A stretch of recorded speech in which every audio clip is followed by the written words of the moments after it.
ನನ್ನ ವಜಾ ಮಾಡಿ. ದಲಿತ ವಿರೋಧಿ ಕಾಂಗ್ರೆಸ್ ಸಚಿವರಿಗೆ ಧಿಕ್ಕಾರ. ದಲಿತ ವಿರೋಧಿ ಕಾಂಗ್ರೆಸ್ ಸಚಿವರಿಗೆ ಧಿಕ್ಕಾರ. ಅಯ್ಯಯ್ಯೋ ಅನ್ಯಾಯ, ಅಯ್ಯಯ್ಯೋ ಅನ್ಯಾಯ. ಸರ್ಕಾರವಂತೆ ಸರ್ಕಾರ, ಅವರಪ್ಪಂದಂತೆ ಸರ್ಕಾರ, ಕಾನೂನಂತೆ ಕಾನೂನು, ಅವರಪ್ಪಂದಂತೆ ಕಾನೂನು. ಬೇಕೇ ಬೇಕು, ನ್ಯಾಯ ಬೇಕು, ನ್ಯಾಯ ಬೇಕು, ಬೇಕೇ ಬೇಕು, ನ್ಯಾಯ ಬೇಕು, ಬೇಕೇ ಬೇಕು. ನ್ಯಾಯ ಬೇಕು. ವಜಾ ಮಾಡಿ, ವಜಾ ಮಾಡಿ, ವಜಾ ಮಾಡಿ. ವಜಾ ಮಾಡಿ, ವಜಾ ಮಾಡಿ. ನಾಗೇಂದ್ರನನ್ನ ವಜಾ ಕೊಡಲೇಬೇಕು, ರಾಜೀನಾಮೆ ಕೊಡಲೇಬೇಕು. ರಾಜೀನಾಮೆ, ರಾಜೀನಾಮೆ ಬೇಕು. ಅಯ್ಯಯ್ಯೋ ಅನ್ಯಾಯ, ಅಯ್ಯಯ್ಯೋ ಅನ್ಯಾಯ. ಸರ್ಕಾರಕ್ಕೆ, ಜನ ವಿರೋಧಿ ಕಾಂಗ್ರೆಸ್ ಸರ್ಕಾರಕ್ಕೆ, ನೀತಿಗೆಟ್ಟ ಕಾಂಗ್ರೆಸ್ ಸರ್ಕಾರಕ್ಕೆ, ಭ್ರಷ್ಟ ಕಾಂಗ್ರೆಸ್ ಸರ್ಕಾರಕ್ಕೆ, ದಲಿತ ವಿರೋಧಿ ಕಾಂಗ್ರೆಸ್ ಸರ್ಕಾರಕ್ಕೆ, ಹಿಂದುಳಿದ ವರ್ಗಗಳ ವಿರೋಧಿ ಕಾಂಗ್ರೆಸ್ ಸರ್ಕಾರಕ್ಕೆ, ಬಡವರ ವಿರೋಧಿ ಕಾಂಗ್ರೆಸ್ ಸರ್ಕಾರಕ್ಕೆ, ನೀತಿಗೆಟ್ಟ ಕಾಂಗ್ರೆಸ್ ಸರ್ಕಾರಕ್ಕೆ, ಜನ ವಿರೋಧಿ ಕಾಂಗ್ರೆಸ್ ಸರ್ಕಾರಕ್ಕೆ, ನಿಗಮದ ಕಳ್ಳ ನಾಗೇಂದ್ರನಿಗೆ, ವಾಲ್ಮೀಕಿ ಅಭಿವೃದ್ಧಿ ನಿಗಮದ ಕಳ್ಳ ನಾಗೇಂದ್ರನಿಗೆ, ವಾಲ್ಮೀಕಿ ಅಭಿವೃದ್ಧಿ ನಿಗಮದ ಕಳ್ಳ ನಾಗೇಂದ್ರನಿಗೆ, ಭ್ರಷ್ಟ ನಾಗೇಂದ್ರನಿಗೆ ಧಿಕ್ಕಾರ, ರೌಡಿ ಮುಖ್ಯಮಂತ್ರಿ ಡಿ.ಕೆ. ಶಿವಕುಮಾರ್ಗೆ, ರೌಡಿ ಮುಖ್ಯಮಂತ್ರಿ ಡಿ.ಕೆ. ಶಿವಕುಮಾರ್ಗೆ, ಧಿಕ್ಕಾರ, ಭ್ರಷ್ಟ ಕಾಂಗ್ರೆಸ್ ಸರ್ಕಾರಕ್ಕೆ, ನೀತಿಗೆಟ್ಟ ಕಾಂಗ್ರೆಸ್ ಸರ್ಕಾರಕ್ಕೆ, ದಲಿತರ ಹಣ ಲೂಟಿ ಮಾಡಿದ ಕಾಂಗ್ರೆಸ್ ಸರ್ಕಾರಕ್ಕೆ, ವಾಲ್ಮೀಕಿ ಅಭಿವೃದ್ಧಿ ನಿಗಮದ ಹಣ ಲೂಟಿ ಮಾಡಿದ ಕಾಂಗ್ರೆಸ್ ಸರ್ಕಾರಕ್ಕೆ, ರೌಡಿ ಮಂತ್ರಿ ನಾಗೇಂದ್ರಗೆ. ಈಗ ಮತಾಕಿ ಬಂಧುಗಳೇ, ಕಳೆದ 4 ದಿನಗಳಿಂದ ಭಾರತೀಯ ಜನತಾ ಪಾರ್ಟಿ ನಮ್ಮ ಕೋಲಾರ ಜಿಲ್ಲೆಯ ಜಿಲ್ಲಾಧ್ಯಕ್ಷರ ಆದಿಯಾಗಿ ಮತ್ತು ನಮ್ಮ ಮಾಜಿ ಸಂಸದರ ನೇತೃತ್ವದಲ್ಲಿ ರಾಜ್ಯದ ಅಧ್ಯಕ್ಷರಾದಂತಹ ವಿಜೇಂದ್ರನವರ ಮಾರ್ಗದರ್ಶನದಂತೆ ಇವತ್ತು ಇಡೀ ರಾಜ್ಯಾದ್ಯಂತ ಪ್ರತಿ ಜಿಲ್ಲಾ ಆಡಳಿತದ ಕಚೇರಿ ಮುಂದೆ ಧರಣಿಯನ್ನ ಮಾಡಬೇಕು ಅಂತೇಳಿ ನಮ್ಗೆ ಸೂಚನೆ ಕೊಟ್ರು. ಈ ಧರಣಿಯ ಮೂಲ ಉದ್ದೇಶ ಕಳೆದ 2 ವರ್ಷಗಳ ಹಿಂದೆ ವಾಲ್ಮೀಕಿ ನಿಗಮದಲ್ಲಿ ಸುಮಾರು 187 ಕೋಟಿ ರೂಪಾಯಿ ಹಗರಣ ಆಗಿದೆ. ಈ ಹಣ ಸಮಾಜದ ಏಳಿಗೆಗಾಗಿ ಮೀಸಲಿಟ್ಟಿರ್ತಕ್ಕಂಥ ಹಣ, ಆ ಸಮಾಜದಲ್ಲಿರ್ತಕ್ಕಂಥ ಕಡು ಬಡವರಿಗೆ ಆರ್ಥಿಕವಾಗಿ ಸ್ವಾವಲಂಬಿಗಳಾಗಿ ಬದುಕಲಿಕ್ಕೆ ರಾಜ್ಯ ಸರ್ಕಾರ ಮೀಸಲಿಟ್ಟಂತ ಹಣವನ್ನ ಆ ನಿಗಮದಲ್ಲಿರ್ತಕ್ಕಂಥ ಅಧಿಕಾರಿಗಳು ಸಮೇತ ಪಕ್ಕದ ರಾಜ್ಯಗಳಾದಂತ ತಮಿಳುನಾಡು, ತೆಲಂಗಾಣ, ಆಂಧ್ರ, ಗೋವಾ ಈ ಎಲ್ಲ ರಾಜ್ಯಗಳಲ್ಲಿರ್ತಕ್ಕಂಥ ಖಾಸಗಿಯವರ ಬ್ಯಾಂಕಿನ ಖಾತೆಗೆ ಹಣವನ್ನ ವರ್ಗಾವಣೆ ಮಾಡಿದ್ದಾರೆ. ಈ ಹಣ ಇರ್ತಕ್ಕಂಥದ್ದು ಆ ಸಮಾಜದ ಉದ್ಧಾರ ಮಾಡಲಿಕ್ಕೆ ಸರ್ಕಾರ ಮೀಸಲಿಟ್ಟಂತ ಹಣ. ಅವರಿಗೆ ಭೂಮಿ ಇಲ್ಲ ಅಂದ್ರೆ ಭೂಮಿ ಖರೀದಿ ಮಾಡಿಕೊಡ್ಬೇಕು, ಅವರಿಗೆ ಸಾಲವನ್ನ ಸಹಾಯಧನ ರೂಪದಲ್ಲಿ ಕೊಡಬೇಕು, ನಿವೇಶನ ಇಲ್ಲ ಅಂತ ಹೇಳಿದ್ರೆ ಅವರ ಮನೆ ಕಟ್ಟಲಿಕ್ಕೆ ಹಣವನ್ನ ಕೊಡಬೇಕು, ಆರ್ಥಿಕವಾಗಿ ಸಬಲರಾಗಲಿಕ್ಕೆ ಅವರಿಗೆ ಸಹಾಯಧನವನ್ನ ಕೊಡಬೇಕು. ಈ ಎಲ್ಲ ಯೋಜನೆಗಳನ್ನ ನೀಡಲಿಕ್ಕೆ ಇಟ್ಟಿರ್ತಕ್ಕಂಥ 187 ಕೋಟಿ ಹಣವನ್ನ ಲೋಕಸಭಾ ಚುನಾವಣೆಯ ಸಂದರ್ಭದಲ್ಲಿ ಕಾಂಗ್ರೆಸ್ಸಿನ ಅವತ್ತಿನ ಯಾರ್ಯಾರು ಅಭ್ಯರ್ಥಿಗಳು ಸ್ಪರ್ಧೆ ಮಾಡಿದ್ರು ಅವರೆಲ್ಲರಿಗೂ ಈ ಹಣ ಹೋಗಿದೆ. ಹಾಗಾದ್ರೆ ವಾಲ್ಮೀಕಿ ನಿಗಮದಲ್ಲಿರ್ತಕ್ಕಂಥ ಈ ಹಣವನ್ನ ಆ ಜನಾಂಗಕ್ಕೆ ಅಭಿವೃದ್ಧಿ ಮಾಡಲಿಕ್ಕೆ ನೀವು ಮಂಜೂರು ಮಾಡದೆ ಕಾಂಗ್ರೆಸ್ ಅಭ್ಯರ್ಥಿಗಳು ಗೆಲ್ಲಲಿಕ್ಕೆ ಈ ರಾಜ್ಯದ ಹಣವನ್ನ ಲೂಟಿ ಮಾಡಿದಿರಲ್ಲ, ಅದನ್ನ ಭಾರತೀಯ ಜನತಾ ಪಾರ್ಟಿಯವರು ನಾವು ಕೇಳಬಾರ್ದಾ? ನಾವು ಹೋರಾಟ ಮಾಡ್ತಾ ಇರ್ತಕ್ಕಂಥದ್ದು ವೈಯಕ್ತಿಕವಾಗಿ ಯಾವುದೇ ವಿಚಾರಗಳನ್ನು ಇಟ್ಕೊಂಡು ನಾವು ಹೋರಾಟ ಮಾಡ್ತಾ ಇಲ್ಲ. ನೀವ್ ಹೇಳ್ತಾ ಇದ್ದೀರಿ ನಾಗೇಂದ್ರ ಅವರು ದಲಿತರು ಶೋಷಣೆಗೊಳಪಟ್ಟಿದ್ದಾರೆ, ಅವರನ್ನ ಸಚಿವ ಸ್ಥಾನದಿಂದ ತೆಗಿಲಿಕ್ಕೆ ನೀವೆಲ್ಲರೂ ಕೂಡ ಈ ರೀತಿ ಹಠ ಹಿಡಿತಾ ಇದ್ದೀರಿ ಅಂತ ಹೇಳಿ ನೀವು ಹೇಳ್ತಾ ಇದ್ದೀರಿ. ಆದ್ರೆ ನಾನು ಸರ್ಕಾರಕ್ಕೆ ಪ್ರಶ್ನೆಯನ್ನ ಮಾಡ್ತೇನೆ. ಅಂದಿನ ಮುಖ್ಯಮಂತ್ರಿಗಳಾದಂತ ಸಿದ್ದರಾಮಯ್ಯ ಅವರು ಕೂಡ ಆ ನಿಗಮದಲ್ಲಿ 187 ಕೋಟಿ ಹಣ ಅಲ್ಲ 87 ಕೋಟಿ ಹಣ ವರ್ಗಾವಣೆ ಆಗಿರೋದು ನಿಜ ಅಂತೇಳಿ ಸದನದಲ್ಲೇ ಒಪ್ಕೊಂಡಿದ್ದಾರೆ. ಇದು ನಾವ್ ಹೇಳ್ಕೊಟ್ವಾ? ಎಂತ ಅಪಾರವಾದ ಅನುಭವ ರಾಜಕಾರಣಿ ಅವರು. ಅಂತವರ ಬಾಯಲ್ಲಿ 87 ಕೋಟಿ ಹಣವನ್ನ ಹಗರಣ ಆಗಿದೆ ಅಂತೇಳಿ ಮುಖ್ಯಮಂತ್ರಿಗಳೇ ಅವತ್ತಿನ ಮುಖ್ಯಮಂತ್ರಿಗಳು ಒಪ್ಕೊಂಡ ಮೇಲೆ ನಾಗೇಂದ್ರ ವಿರುದ್ಧವಾಗಿ ವೈಯಕ್ತಿಕವಾಗಿ ಭಾರತೀಯ ಜನತಾ ಪಾರ್ಟಿ ಏನಕ್ಕೆ ಹೋರಾಟ ಮಾಡ್ತಾ ಇದೆ? ನೀವ್ಯಾಕೆ ಭಾರತೀಯ ಜನತಾ ಪಾರ್ಟಿಯನ್ನ ನೀವು ದ್ವೇಷದಿಂದ ನೋಡ್ತಾ ಇದ್ದೀರಿ? ಈ ರಾಜ್ಯದ ಹಣದ ಬೊಕ್ಕಸಕ್ಕೆ ಕೈ ಹಾಕಿರ್ತಕ್ಕಂಥ ಕಾಂಗ್ರೆಸ್ಸಿನ ನೀವು ಈ ರಾಜ್ಯದ ಜನರಿಗೆ ಅಭಿವೃದ್ಧಿ ಮಾಡಕ್ಕೆ ಇಟ್ಟಿರ್ತಕ್ಕಂಥ ಹಣವನ್ನ ನಿಮ್ಮ ಪಕ್ಷದ ಅಭ್ಯರ್ಥಿಗಳು ಗೆಲ್ಲಿಕ್ಕೆ ಹಣವನ್ನ ಬಳಸ್ಕೊಂಡಿದ್ದೀರಲ್ಲ, ಇದು ನಾವು ಕೇಳಬಾರ್ದಾ? ಇದು ನಮ್ಮ ಹಕ್ಕು. ರಾಜ್ಯದಲ್ಲಿ ಕಾಂಗ್ರೆಸ್ ಸರ್ಕಾರ ಇದೆ. ನೀವು ಮಾಡುವಂತ ಪ್ರತಿಯೊಂದು ಹಗರಣಗಳನ್ನ, ನೀವು ಹಿಡಿತಕ್ಕಂತ ಪ್ರತಿಯೊಂದು ತಪ್ಪು ಹೆಜ್ಜೆಗಳನ್ನ ತಿದ್ದಲಿಕ್ಕೆ, ಸರಿದಾರಿಗೆ ತರಲಿಕ್ಕೆ ಒಂದು ದೊಡ್ಡ ರಾಷ್ಟ್ರೀಯ ಪಕ್ಷ, ವಿರೋಧ ಪಕ್ಷವಾಗಿ ಭಾರತೀಯ ಜನತಾ ಪಾರ್ಟಿ ಇದೆ. ಅದು ಕೇಳುವಂತ ಹಕ್ಕು ನಮ್ಮದು. ಅದಕ್ಕಾಗಿ ಬೀದಿಯಲ್ಲಿ ಎಲ್ಲಾ ಕಡೆ ಹೋರಾಟಗಳನ್ನು ನಾವು ಮಾಡ್ತಾ ಇದ್ದೀವಿ. ಗೊತ್ತಾಗಬೇಕಾಗಿರ್ತಕ್ಕಂಥ ವಿಷಯ ಇದು, ಮುಚ್ಚಿರ್ತಕ್ಕಂಥ ವಿಷಯ ಅಲ್ಲ. ಇದು ಸಾರ್ವಜನಿಕರ ಹಣ. ರಾಜ್ಯದ ಖಜಾನೆಗೆ ಬರುವಂತ ಪ್ರತಿಯೊಂದು ನಯಾ ಪೈಸೆನೂ ಕೂಡ ಈ ರಾಜ್ಯದ ಸಂಪತ್ತು. ಈ ಸಂಪತ್ತು ಲೂಟಿ ಆಗತ್ತೆ ಅಂತ ಅನ್ನೋದಾದ್ರೆ ನಾವು ಭಾರತೀಯ ಜನತಾ ಪಾರ್ಟಿ ರಾಜ್ಯದ ಜನರ ಪರವಾಗಿ ಹೋರಾಟವನ್ನು ಮಾಡಿ ಆ ಹಣವನ್ನ ಆ ಸಮುದಾಯದ ಬಂಧುಗಳಿಗೆ ಅಭಿವೃದ್ಧಿ ಮಾಡಲಿಕ್ಕೆ ಕೊಡಬೇಕು ಅನ್ನುವಂತ ಒತ್ತಾಯವನ್ನ ಈ ಹೋರಾಟದ ಮೂಲಕ ಮಾಡ್ತಾ ಇದ್ದೇವೆ. ಬಂಧುಗಳೇ, ನಮ್ಮ ಹೋರಾಟ ನಾಗೇಂದ್ರ ಅವರನ್ನ ಇವತ್ತು ವಜಾ ಮಾಡ್ಬೇಕಂತೇಳಿ ನಾವೇನು ಇವತ್ತು ಕೇಳ್ತಾ ಇಲ್ಲ. ಯಾವಾಗ 87 ಕೋಟಿ ಹಗರಣ ಆಗಿದೆ ಅಂತೇಳಿ ಸದನದಲ್ಲಿ ಅಂದಿನ ಮುಖ್ಯಮಂತ್ರಿಗಳು ಸಿದ್ದರಾಮಯ್ಯನವರು ಒಪ್ಕೊಂಡ್ರು, ಅಲ್ಲಿಂದ ಇಲ್ಲಿ ತನಕ ಕೂಡ ನಮ್ಮ ಹೋರಾಟ ಇದೆ. ನೀವ್ ಹೇಳ್ತಾ ಇದ್ದೀರಿ, ನಿನ್ನೆ ಪತ್ರಿಕಾಗೋಷ್ಠಿಯಲ್ಲಿ ಮಾಡಿದ್ದು ನಾನು ಕೇಳಿದೆ, ನನ್ನ ಅಕೌಂಟ್ಗೆ ಯಾವುದೇ ಒಂದು ನಯಾ ಪೈಸಾ ಬಂದಿಲ್ಲ, ನಾನು ಯಾವುದೇ ತಪ್ಪು ಮಾಡಿಲ್ಲ ಅನ್ನುವಂತ ಪತ್ರಿಕಾಗೋಷ್ಠಿಯನ್ನ ನೀವು ಮಾಡಿದಿರಿ. ದಲಿತರು ಅಂತ ಹೇಳಿದ್ರೆ ನಾವು ದಲಿತರೆ, ನೀವು ದಲಿತರೆ. ಆದ್ರೆ ನಮ್ಮ ಹಿಂದೆ ಇರ್ತಕ್ಕಂಥ ಈ ದೊಡ್ಡ ಸಮುದಾಯವನ್ನ ವಂಚನೆ ನಾವು ಮಾಡ್ಬೋದಾ?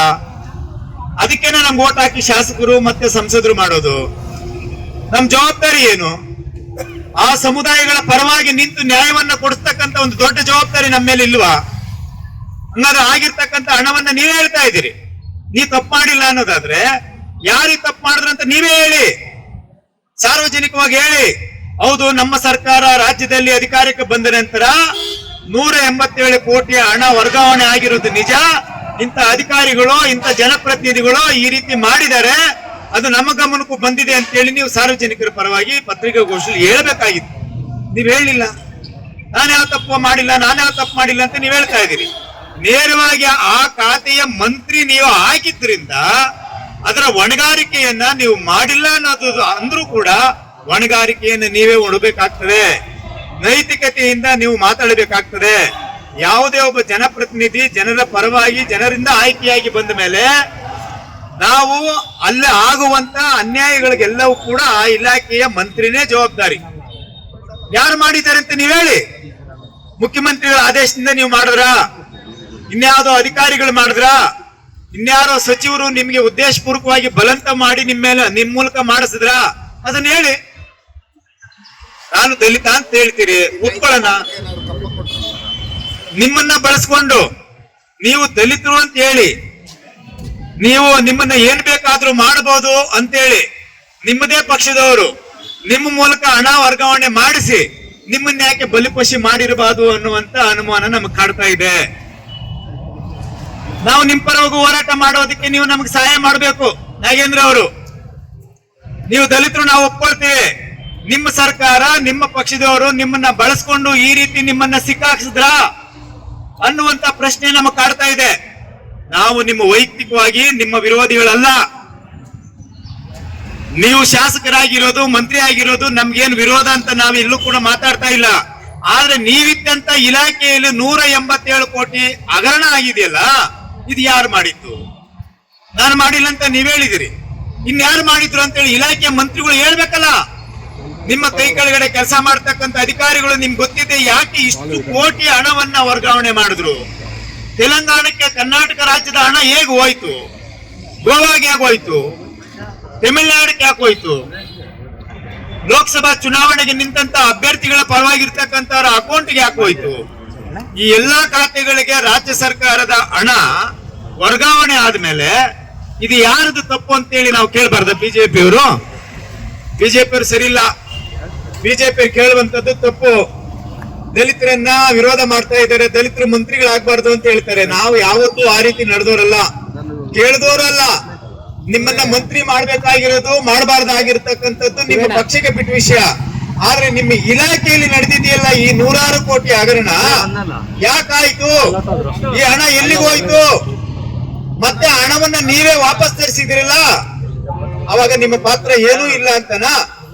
ನೀವು ರುಜುವಾತು ಮಾಡಿ. ನಮ್ಮ ಮುಖ್ಯಮಂತ್ರಿ ಹೇಳಿದಕ್ಕೆ ಹಣವನ್ನ ವರ್ಗಾವಣೆ ಮಾಡಿದ್ವಿ. ಕಾಂಗ್ರೆಸ್ಸಿನ ಸಂಬಂಧ ನಾವು ಯಾವ ಹೋರಾಟನೂ ಮಾಡೋದಿಲ್ಲ. ಆದ್ರೆ ನಿಮ್ಮ ಇಲಾಖೆಯಲ್ಲೇ ನಡೆದಂತ ಈ ಹಗರಣದ ವಿಷಯನ ಎತ್ಕೊಂಡು ಭಾರತೀಯ ಜನತಾ ಪಾರ್ಟಿ ಇಡೀ ರಾಜ್ಯದ ಉದ್ದಗಲಕ್ಕೂ ಹೋರಾಟವನ್ನ ಮಾಡ್ತಾ ಇದ್ದೇವೆ. ಆ ಸಮುದಾಯಕ್ಕೆ ನೀವೇನ್ ಮಾಡಿದ್ರಿ? 197 ಕೋಟಿ ಹಣ ಇದ್ದಿದ್ರೆ ಎಷ್ಟು ಜನರಿಗೆ ರೈತರಿಗೆ ಭೂಮಿ ಕೊಡಿಸಬಹುದಾಗಿತ್ತು, ಮನೆ ಇಲ್ಲದವರಿಗೆ ಮನೆ ಕೊಡಬಹುದಾಗಿತ್ತು. ಅವರು ಆರ್ಥಿಕವಾಗಿ ಸ್ವಾವಲಂಬಿಯಾಗಿ ಬದುಕಲಿಕ್ಕೆ ಎಷ್ಟು ಸಾವಿರ ಜನರಿಗೆ ನೀವು ಸಾಲದ ರೂಪದಲ್ಲಿ, ಸಹಾಯಧನದ ರೂಪದಲ್ಲಿ ನೀವು ಸಾಲವನ್ನು ಕೊಡಬಹುದಾಗಿತ್ತು. ಯಾವುದು ಆಗ್ಲಿಲ್ಲ. ಯಾವುದೇ ನಿಗಮದಲ್ಲಿ ಒಂದು ನಯ ಪೈಸಾ ಹಣ ಇಲ್ಲದೆ ನೀವು ಈ ರೀತಿ ಒಂದೊಂದು ನಿಗಮದಲ್ಲಿ, ಆದ್ರೆ ನಾನು ಇನ್ನೊಂದು ಪ್ರಶ್ನೆ ಕೇಳ್ತೀನಿ, ಬೇರೆ ನಿಗಮಕ್ಕೆ ಕೈ ಹಾಕ್ಬೋದಾಗಿತ್ತಲ್ಲ ನೀವು? ಯಾಕೆ ಆ ನಿಗಮದಲ್ಲಿ ಯಾರಾದ್ರೂ ನಿಮ್ಗೆ ಅಡ್ಡ ಆಗ್ತಾ ಇದ್ರಾ? ಮುಖ್ಯಮಂತ್ರಿಗಳು ಬೇರೆ ನಿಗಮಕ್ಕೆ ಇಟ್ಟಂತ ಹಣವನ್ನ ವರ್ಗಾವಣೆ ಮಾಡಿ ಅವ್ರನ್ನ ಸಿಕ್ಕಾಕ್ಸ್ಬೋದಾಗಿತ್ತಲ್ಲ. ನಾಗೇಂದ್ರ ಅವ್ರನ್ನ ಯಾಕೆ ಮುಂದೆ ಇಟ್ಕೊಂಡು ಸಿಕ್ಕಾಕ್ಸಿದ್ರಿ? ಅವ್ರು ಹೇಳ್ತಾರೆ, ಪಾಪ ನಾನು ದಲಿತ, ನನ್ನನ್ನ ವಿನಾಕಾರಣ ಶಿಕ್ಷಿದ್ದಾರೆ, ನನ್ನನ್ನ ತೇಜೋವಧೆ ಮಾಡ್ತಾ ಇದ್ದಾರೆ, ದಲಿತರು ಮಂತ್ರಿ ಆಗ್ಬಾರ್ದು ಅಂತೇಳಿ ವಿನಾಕಾರಣ ಬಿಜೆಪಿಯವರು ಹೋರಾಟ ಮಾಡ್ತಾ ಇದ್ದಾರೆ ಅಂತ ಹೇಳ್ತಾ ಇದ್ದಾರೆ. ಯಾಕೆ ಮಾಡ್ಬೇಕಾಗಿತ್ತು? ತಪ್ಪನ್ನ ಒಪ್ಕೊಂಡು ರಾಜ್ಯದ ಜನರ ಮುಂದೆ ನಾವು ತಪ್ಪು ಮಾಡ್ಬಿಟ್ಟಿದ್ದೇವೆ, ಮತ್ತೆ ಮಾಡೋದಿಲ್ಲ, ಈ ತಪ್ಪಿಗೆ ನಾನು ಕ್ಷಮೆ ಯಾಚಿಸ್ತೇನೆ. ನಮ್ಮ ಸರ್ಕಾರ ರಾಜ್ಯದಲ್ಲಿ ಬಂದಾಗಿನಿಂದಲೂ ಕೂಡ ಒಂದಲ್ಲ ಒಂದು ರೀತಿ ಹಗರಣ ಆಗ್ತಾ ಇದೆ. ಈ ಹಗರಣಗಳು ನಿಲ್ಲಬೇಕು. ರಾಜ್ಯದ ಜನರ ಪರವಾಗಿ ಸರ್ಕಾರ ಕೆಲಸ ಮಾಡಬೇಕು, ಆ ಯೋಜನೆಗಳನ್ನ ಜಾರಿ ಮಾಡಬೇಕು ಅನ್ನುವಂತ ಉದ್ದೇಶವನ್ನ ಬಿಟ್ಟು ನೀವು ದಿನನಿತ್ಯ ಬರೀ ಹಗರಣಗಳಲ್ಲೇ ನೀವು ತಲ್ಲೀನರಾದ್ರೆ ಈ ರಾಜ್ಯದ ಜನರ ಅಭಿವೃದ್ಧಿ ಯಾವ ಕಡೆ ಹೋಗ್ತಾ ಇದೆ ಯೋಚನೆ ಮಾಡಿ. ಇಲ್ಲಾದ್ರೂ ಯೋಜನೆಗಳನ್ನ ಜಾರಿ ಮಾಡ್ತಾ ಇದ್ದಾರಾ? ಮೊನ್ನೆ ತಾನೇ ಕೆಜೆಪಿ ನಾವು ದೊಡ್ಡ ಪ್ರಮಾಣದಲ್ಲಿ ಹೋರಾಟವನ್ನ ಮಾಡಿದ್ವಿ. ಸಾವಿರಾರು ಜನರಿಗೆ ಪೆನ್ಷನ್ ನಿಂತೋಗಿದೆ, ಸಾವಿರಾರು ಜನರಿಗೆ ರೇಷನ್ ಕಾರ್ಡ್ ನಿಲ್ಲಿಸ್ಬಿಟ್ಟಿದ್ದಾರೆ ಅನ್ನುವಂತ ಹೋರಾಟವನ್ನ ಭಾರತೀಯ ಜನತಾ ಪಾರ್ಟಿ ಮೂಲಕ ಹೋರಾಟ ಮಾಡಿದ್ದಕ್ಕೆ ಇವತ್ತು ಅಧಿವೇಶನದಲ್ಲಿ ಅದು ಚರ್ಚೆಗೆ ಬಂದಿದೆ. ಇಡೀ ರಾಜ್ಯದಲ್ಲಿ 24 ಲಕ್ಷ ಪೆನ್ಷನ್ದಾರರಿಗೆ ಪೆನ್ಷನ್ ನಿಲ್ಲಿಸ್ಬಿಟ್ಟಿದ್ದಾರೆ, 18 ಲಕ್ಷ ರೇಷನ್ ಕಾರ್ಡ್ ಅನ್ನ ನಿಲ್ಲಿಸಿದ್ದಾರೆ.